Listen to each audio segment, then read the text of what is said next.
نینی داره ناحیه چشم به پایین صورتش رو جدا میکنه.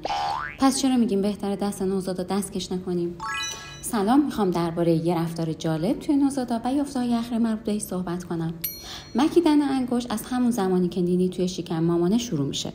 توی نوزادی و شیرخواری به پیک میرسه و با رشد حرکتی اجتماعی تا 4 الی 6 ماهگی کم میشه. اگه بعد از 4 سالگی ادامه پیدا کنه یا باعث تغییر شکل دندون یا کام بشه، نیاز به بررسی داره. ولی زمانی که توی دوره مجاز دستاشون میپوشونیم، داریم راه طبیعی آروم شدن رو ازش میگیریم. پس بهتره به جای دستکش از ناخنگیر استفاده کنیم.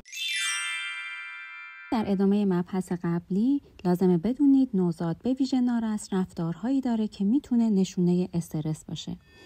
گریه زیر، یک نواخت یا ضعیف، تحریک پذیری، ناتوانی در رسیدن به حالت آرامش، حرکت غیر طبیعی چشم، خمیازه، عطسه، سکسکه، پرش، لرزش و قوس دادن به پشت.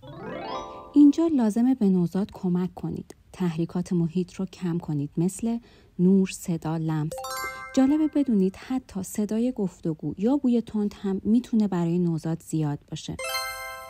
پس اون لرزش پا فقط یک نشونه است که اگه ادامه دار شد نیاز به بررسی بیشتر داره. مورد جالب دیگه اینه، نوزاد هم مثل ما وقتی استرس داره میتونه یه جورایی خودشو آروم کنه. نوزاد با نگاه کردن به نقطه مشخص، بردن دست به دهن، مکیدن انگشت، نوازش صورت، ضبطری کردن دست و پا، گرفتن پتو و جمع شدن در وضعیت خوابیده خودش رو آروم میکنه. اینجا لازمه چی کار کنیم؟ هیچ کاری نکردن. اگه داره انگشتش رو میمکه یا دستش رو به دهنش میبره، نیاز نیست مداخله کنیم. محیط رو ثابت نگه داریم. نور، دما و صدای یک نواخت کمک میکنه مغزش تمرکز بیشتری داشته باشه. تماس چشمی یا لبخند کوتاه و ملایم برقرار کنید.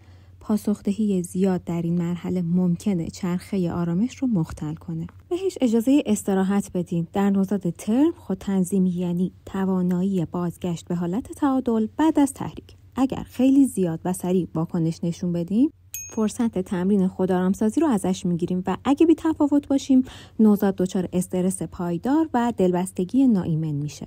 پس لازمه رفتار پاسخ دهنده داشته باشیم و همزمان به نوزاد فرصت بدیم تا یاد بگیره هیجاناتش رو خودش کنترل کنه.